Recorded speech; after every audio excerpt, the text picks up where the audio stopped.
Hi friends, welcome to my channel friends. Today வந்து பார்த்திங்கன்னா எல்லாருமே வந்து மேரி கிறிஸ்மஸ்க்கு கேக் வெட்டுவாங்க. பட் ஆனால் வந்து எங்கள் வீட்டில் பார்த்திங்கன்னா ஸ்கூட்டியில் வந்து கேக் வெட்டினாங்க. ரொம்பவே சூப்பராக இருந்துச்சு. தம்பியும் பாப்பாவும் ரொம்ப எக்ஸைட்மெண்ட்டாக இருந்தாங்க. நைட்டே கட் பண்ணலாம்னு நினச்சோம். பாப்பா தூங்கிட்டு இருந்தனால கட் பண்ண முடியல. பாபா ஆஃபீஸ் கிளம்பும்போது நாங்கள் கட் பண்ணோம். ரொம்பவே ஹாப்பியாக இருந்துச்சு.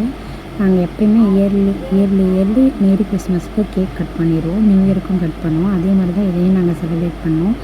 எல்லாருக்குமே வந்து happy and merry Christmas to all family ஃப்ரெண்ட்ஸ்க்கு எல்லாத்துக்குமே இனிய கிறிஸ்மஸ் தின நல்வாழ்த்துக்கள். நாங்களும் இந்த மாதிரி கேக் கட் பண்ணி செலிப்ரேட் பண்ணோம். நீங்கள் செலிப்ரேட் பண்ணீங்களா இல்லையான்னு சொல்லிவிட்டு எனக்கு கண்டிப்பாக கமெண்ட் பண்ணிடுங்க. எல்லாருமே வந்து நல்லா இருக்கணும் இந்த நாளில் அப்படின்னு சொல்ல ஆசைப்பட்றேன்.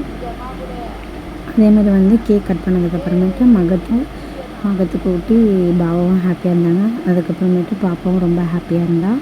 அப்புறம் வீட்டில் இருந்த பெரியவங்க எல்லாத்துக்குமே வந்து கேக் கொடுத்துட்டு தம்பி ரொம்ப ஹாப்பியாக இருந்தான். அப்புறம் அவங்க ஃப்ரெண்ட்ஸ் எல்லாத்துக்குமே கேக் கட் பண்ணி பக்கத்து வீட்டில் இருக்கவங்க எல்லாத்துக்குமே கேக் கொடுத்தாங்க.